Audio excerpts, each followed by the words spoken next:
మీ మోకాల నొప్పులకు ఎటువంటి సర్జరీ లేకుండా ఎపియాన్ పెయిన్ క్లినిక్ అందిస్తున్న అత్యాధునిక చికిత్స. Always that's what I'm saying. అదే పెరగటము లేదు, తరగటము లేదు, ఒకే ఇది మెయింటైన్ చేస్తారు. కాదండి, వాళ్ళు ఆయన బాడీ వదిలేస్తే పెరిగిపోతారండి.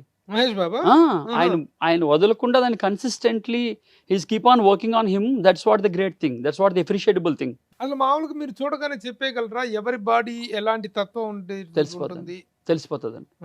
దాని బోన్ స్ట్రక్చర్ ని పెట్టి చెప్పొచ్చండి. బోన్ స్ట్రక్చర్ బట్టి ఈ చెప్పారు. బాడీని వదిలేస్తే పెరిగిపోద్ది, పట్టుకోవాల్సిన అవసరం ఉందని చెప్పేసి తెలిసిపోతుంది. అల్లు అర్జున్ గారండి, it's very determinative, very good experiences we have actually.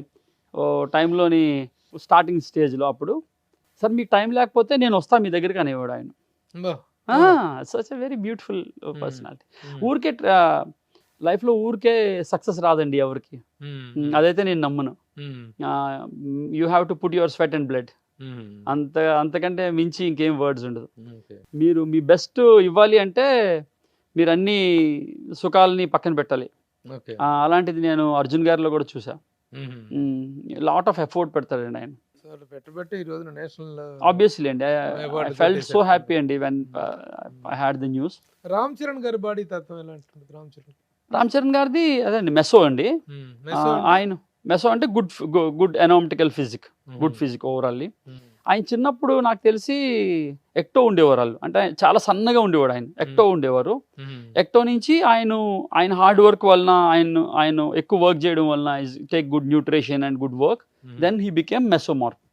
ఆ వాస్కులారిటీ డెవలప్ అయింది. నాకైతే ఆ మూవీలో చాలా మంచి ట్రాన్స్ఫర్మేషన్ అనిపించిందండి. ధృవ సినిమా ఉంది కదా, చాలా బాగా వర్క్ చేశారు దానిలో. మరి ఇంత స్టడీ దీని మీద చేసిన తర్వాత యూ వాంట్ టు స్టార్ట్ ఏదైనా ఒక ఇన్స్టిట్యూషన్ లాగా రన్ చేస్తున్నారా మీరు? ఇంకా లేదండి, ఇంకా అది ఉన్నాయండి, ప్లాన్స్ ఉన్నాయి. we have to make it out అండి. మానసిక దృఢత్వం అనేటువంటిది కూడా చాలా అవసరం. మానసిక దృఢత్వం ఉన్నప్పుడే శారీరక దృఢత్వాన్ని సాధించగలుగుతారు. అవునండి, అవును అనేటువంటిది కదా. అవునండి. ఈ పాయింట్ ఆఫ్ వ్యూలో మీ మెజర్మెంట్స్ ఎలా ఉంటాయి? అంటే యాక్చువల్లీ ఇప్పుడు ఒకళ్ళ బాడీ ఫిట్ అవ్వాలనుకోండి, వాళ్ళు ముందు మెంటలీ ఫిట్ అవ్వాలండి. అండ్ క్లెంజ్డ్ సోల్ ఉండాలండి వాళ్ళకి, డిటాక్స్డ్ సోల్ ఉండాలి, ప్యూర్ సోల్ ఉండాలి. అప్పుడే మీ బాడీ మీరు ఏది విజువలైజ్ చేస్తారో అలా ట్రాన్స్ఫార్మ్ అవుతుంది. ఇదంతా లింక్ అండి, బయాలజికల్ బాడీకి, సైకలాజికల్ బాడీకి అండ్ స్పిరిచువల్ బాడీకి లింక్ అండి ఇది. సో మనం ఏదో జిమ్లోకి వెళ్ళి వెయిట్లు ఎత్తుతున్నాం, 10 eggs తింటున్నాం, 10 కప్పులు ప్రోటీన్ తాగుతున్నాం, మన మసిల్స్ పెరిగిపోతున్నాయి, అలా పెరిగిపోదండి యాక్చువల్లీ. అది అంటే ఖాళీ బల్కింగ్ అవుతుంది. బట్ ఇప్పుడు ఎన్టీఆర్ గారిలో చూసిన ట్రాన్స్ఫర్మేషనే కానీ, లేకపోతే ప్రభాస్ గారిలో చూసిన ట్రాన్స్ఫర్మేషనే కానీ, లేకపోతే ఇంకా ఎవరైనా ఒక రామ్ చరణ్ గారో లేకపోతే మహేష్ బాబు గారు, ఆ ట్రాన్స్ఫర్మేషన్ మీకు కావాలంటే దానికి వేరే ఎక్సర్సైజ్ ఉంటుందండి. దట్స్ నాట్ జిమ్కి వెళ్ళి మామూలు రెగ్యులర్ పీపుల్ జిమ్కి వెళ్ళి ఎక్సర్సైజ్ అది కాదు వీళ్ళు చేసేది. ఇది వేరే సైన్స్ ఉంటుందండి దీనికి. సునీల్ అంతకు ముందు ఎంత బల్కీగా ఇదిగా ఉండేవారు, తర్వాత హీరోగా మారిన తర్వాత హీరో అవడం కోసం ఆయన ట్రాన్స్ఫార్మ్ అయ్యారు. వండర్ఫుల్ ట్రాన్స్ఫర్మేషన్ అండి. అసలు తను 6 ప్యాక్ చేయటం, సునీల్ 6 ప్యాక్ చేయటం అనేటువంటి. అవునండి, అవును, అది అద్భుతంగా. ఆయనకి నాకు తెలిసి ఖలీల్ అని చెప్పాను కదా, మా ఫ్రెండ్ ఒక ఆయనే చేయించారండి అప్పుడు. కామన్ మ్యాన్ కి ఫిట్నెస్ గురించి మామూలుగా ఎవరైనా జిమ్ చేయొచ్చా? దానికి ఏజ్ లిమిట్ ఏదైనా ఉంటుందా? అబోవ్ 16 years బాయ్ అయితే, గర్ల్ అయినా అబోవ్ 16 years జిమ్లో జాయిన్ అవ్వచ్చండి. అక్కడ బేసిక్ ట్రైనింగ్స్ ఉంటాయి కొన్ని, లైక్ క్రాస్ ఫిట్ వర్కౌట్స్ లాంటివి, అవి ఆ ఏజ్లో చేపిస్తారు. 18 years తర్వాత బాయ్స్ గర్ల్స్ అయినా సరే మసిల్ బిల్డింగ్ అదంతా చేయొచ్చు, స్ట్రెంత్ ట్రైనింగ్ అంతా చేయొచ్చు. బట్ ఎల్డర్లీ మ్యాన్ లేకపోతే మిడిల్ ఏజ్ పీపుల్ వాళ్ళు మాత్రం కొన్ని టెస్టులు చేయించుకోవాలండి జిమ్ జాయిన్ అయ్యే ముందు. వాళ్ళ బీపీ లెవెల్స్ ఎలా ఉన్నది, వాళ్ళ ఎల్ఎఫ్టీ ఎలా ఉన్నది, లేకపోతే సీరం క్రియేటైన్ ఎలా ఉన్నది, షుగర్ లెవెల్స్ ఎలా ఉన్నది, ప్రీ డయాబెటిక్ ఏమైనా ఉన్నారా. ఎందుకంటే వాళ్ళు ఇవేమి తెలియకుండా ఎవరో కొంచెం బాగా ఫిట్గా ఉన్న ఇన్స్పైర్ అవుతారు కదా, సినిమా హీరోనో ఎవరినో చూసి ఇన్స్పైర్ అవుతారు. ఆ మార్క్ వేసుకొని పరిగెడతా ఉంటారు, చేస్తూ ఉంటారు. దెన్ వీ డోంట్ నో కదా, ఆర్గన్స్ ఎలాగున్నాయో తెలియదు కదా మనకి. బయట అందరూ ఫిట్గా కనబడతారు, బట్ ఆర్గన్స్ ఏం చెప్తున్నాయో తెలియదు కదా. సో ఆర్గన్స్ ఒక్కొక్కసారి అది అప్పటికే ఏమైనా ఇన్ఫెక్ట్ అయి ఉండొచ్చు, లేకపోతే అప్పటికే ఆర్గన్ వీక్గా ఉండొచ్చు. సో బ్లడ్ టెస్ట్లు అన్ని చేయించుకోవాలండి పక్కా. అలాగే జిమ్ చేయటం వల్ల హార్ట్ అటాక్స్ వస్తున్నాయి అని చెప్పి చాలా చాలా డెత్స్. ఈ మధ్య ఎక్కువ కేసులు చూస్తున్నాం. ఈ మధ్య ఎక్కువ కేసులు చూస్తున్నాం అండి మనం. మించినటువంటి ఎగ్జాంపుల్ అదే అండి, అదే పాపం చాలా మంచి ఆయన అండి, ఆయన very very nice person. Actually చాలా పెద్ద లాస్ ఆయన్ని పోగొట్టుకోవడం.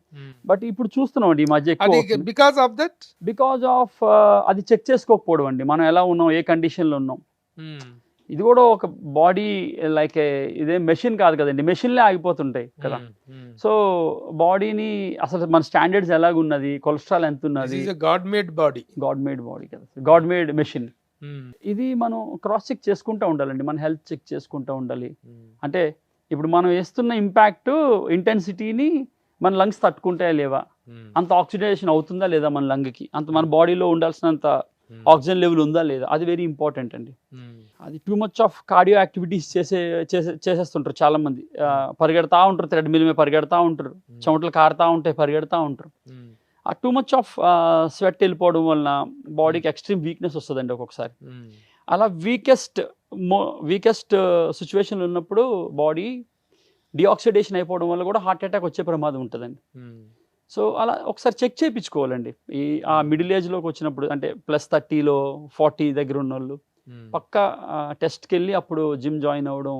బాడీ ట్రాన్స్ఫర్మేషన్ కి ఏజ్ కి సంబంధం ఉందా? ఉంటుంది కదండి. చేయకూడదా? చేయొచ్చండి, చేయొచ్చు. 60 దాటిన వాళ్ళు ఎవరు కూడా బాడీ ట్రాన్స్ఫర్మేషన్ కోసం ట్రై చేయకూడదా? చేయొచ్చండి. 90 years కూడా బాడీ బిల్డర్స్ ఉన్నారండి. 90 years కూడా మాస్టర్ క్లాస్. నేను IBBF జడ్జిని, యాక్చువల్లీ ఐఎమ్ IBBF జడ్జ్, అంటే ఇండియన్ బాడీ బిల్డర్స్ ఫెడరేషన్ కి క్లాస్ 1 జడ్జిని అనమాట. ఇప్పుడు మిస్టర్ ఇండియా అవన్నీ అవుతుంది కదా, దాని జడ్జిని కూడా నేను. ఇప్పుడు మేము మాస్టర్స్ అని ఒక కేటగిరీ ఉంటుందండి. మాస్టర్స్ 40+ నుంచి స్టార్ట్ అవుతుంది, మళ్ళీ 40+, 50+, 60+, 3 కేటగిరీస్ ఉన్నది. 40+, 50+, 60+ ఉన్నది. కానీ 60+ లో లాస్ట్ ఇంటర్నేషనల్ కాంపిటీషన్ లో ఆయన 90 years ఆయన వచ్చాడండి కాంపిటీషన్ చేయడానికి. సో ప్యాషన్ అండి, అంతే. మనం చూసుకోవాలండి, మనం కాన్షియస్ లో ఉండాలండి. ఏం చేసినా సరే తెలివి మీద ఉండాలి, తెలివి మీద ఉండి చేయాలి ఏం చేసినా సరే. నన్ను ట్రాన్స్ఫార్మ్ చేయగలన ఛాలెంజ్ మీరు తీసుకోవచ్చు. Can you take that challenge? 100% అండి. నన్నే ఎగ్జాంపుల్ తీసుకొని చేయొచ్చండి. నా వయసు 63. అబ్డామినల్ ఫ్యాట్ ఉంటుంది, కామన్ ఉంటుంది, అది కామన్. ఒకసారి ఎక్కిన నాగేశ్వరరావు గారు, ఏమిటే పెద్ద స్టైలిష్, పెద్ద పాపులర్ జర్నలిస్ట్, ఆ పొట్ట ఏమిటి సిగ్గు లేకుండా, బుద్ధి లేదా నీకు అని చెప్పి తిట్టారు నాగేశ్వరరావు గారు. తగ్గిస్తాను సార్ చెప్పి వెంటనే జిమ్లో చేరటాలు, కొద్ది రోజులు కింద మీద పట్టారు, వర్కౌట్ చేయటాలు అయిపోయినాయి. మళ్ళీ తర్వాత రిలాక్స్ అయిపోవటం జరిగింది. అలా ఉంది తప్ప. But I would like to take it as a challenge if you take my challenge. Obviously అండి, తప్పకుండా చేయొచ్చు అండి. సరే, మీరు నేను ఇద్దరం కూడాను సుమన్ టీవీ ప్రేక్షకుల ముందు కమిట్ అవుదాం. తప్పకుండా how best we can give the result. మీరు ఏం చెప్తే అది నేను చేస్తాను. షూర్ అండి. ఇంకో 3 months లో చూడండి, I will 100% follow what you say. అంతే అండి, మీ 3 months లో మీ అబ్డామినల్ ఫ్యాట్ తగ్గిపోతుంది. ఆబ్వియస్లీ. ఈ సినిమా ఇండస్ట్రీలోకి వచ్చి ఫిట్నెస్ కోచ్ గా చేస్తుంటే ఆల్ టాప్ సెలబ్రిటీస్ తోటే మీ మూమెంట్ అంతా ఉంటుంది. అంత పెద్ద స్టార్స్ తోటి వర్క్ చేస్తున్నప్పుడు ఈక్వల్ గా ఫైనాన్షియల్ బెనిఫిట్స్ కూడాను యూ విల్ బి ఎక్స్పెక్టింగ్.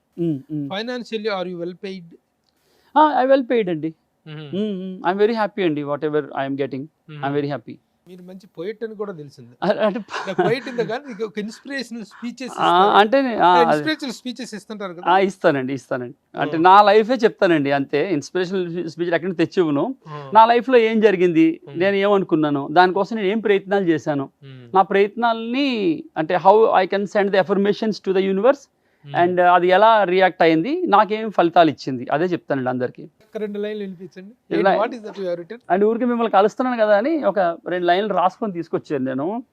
అంటే నా పాయింట్ ఆఫ్ వ్యూలో నాకు ఓటమిని ఓడించడం ఇష్టం అండి. నాకు నాతోనే పోటీ ఇష్టం. నాకు ఓటమిని ఓడించడం ఇష్టం. నాకు నాతోనే పోటీ ఇష్టం. నన్ను ఓడించిన గతాన్ని, ప్రతి మనిషిని ఏదో గతం ఓడిస్తుంది కదండి, నన్ను ఓడించిన గతాన్ని నేను ఓడించి రెట్టించిన ఉత్సాహంతో కొత్త శకాలను ప్రారంభించడం ఇష్టం. నాకు స్వప్నాల్లో సైతం గుర్రాలతో పోటీపడి ఓడించాలని, ఫిరంగులను ఢీకొట్టి పేల్చేయాలని, నా కోసం కొండలను పగలగొట్టి సముద్రాల మీద నూతన సామ్రాజ్యాలు నిర్మించుకోవాలని ఉంటుంది నాకు స్వప్నాల్లో సైతం. అంటే నా కళ్ళు కూడా అలాంటివి వస్తాయి. గుర్రం పరిగెడుతుంటే పక్కన నేను పరిగెడతా ఉంటాను, దాన్ని ఓడిస్తాను. ఒక ఫిరంగి నిలబడితే దాన్ని వెళ్ళి కొట్టి దాన్ని పేల్చేస్తాను. ఒక పెద్ద కొండని పగలగొట్టేసి సముద్రం మీద ఒక నూతన సామ్రాజ్యాన్ని నిర్మిస్తాను. నాకు అలాంటి కళ్ళు వస్తుంటాయి. నాకు పోటీ లేరవు ఈ విశ్వంలో, నాకు పోటీ నేనే. నేను ఎవరితోనే కంపీట్ చేయను, నేను ఈశ్వర్తోనే కంపీట్ చేస్తా. నాకు పోటీ లేదు ఎవరు ఈ విషయంలో.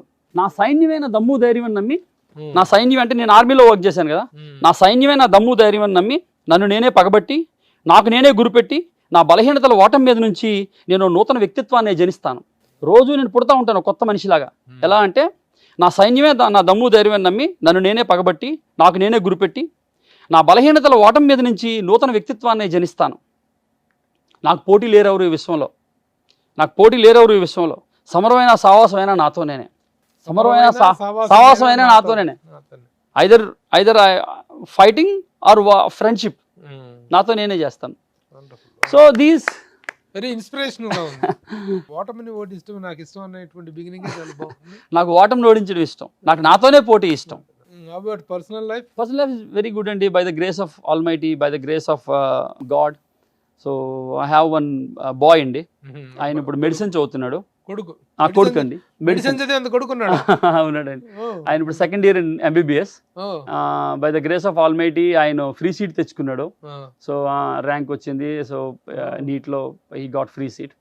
అండ్ నాకు డాటర్ ఉన్నారండి, అమ్మాయి 16 years old now. And Kuchipudi నేర్చుకుండే అమ్మాయి Guinness book of world record చేశారండి, Guinness book of world record కూచిపూడిలో. అవునండి, కూచిపూడిలో. సో ఏంటి, what is the event? Highest hours ఏదో డాన్స్ చేశారండి, ఒక గ్రూప్ ఆఫ్ పీపుల్ అలా, ఇంకా వాళ్ళ ఫ్రెండ్స్ అందరూ ఒక 5 members ఎంతో. All of them got it. They got the award అండి. అది సిలికాన్ ఆంధ్ర అని అప్పుడు విజయవాడలో ఒకటి పెట్టారు చంద్రబాబు గారి టైంలో. ఆ టైంలో అది జరిగింది ఆ ఈవెంట్. అది వరల్డ్ రికార్డ్ అయిందండి అది. So now she is in 12th actually. పాప బాబు అండి. Very happy life. శ్రీమతి ఏం చేస్తారు? హౌస్ వైఫ్ అండి, హౌస్ వైఫ్. సినిమాల్లో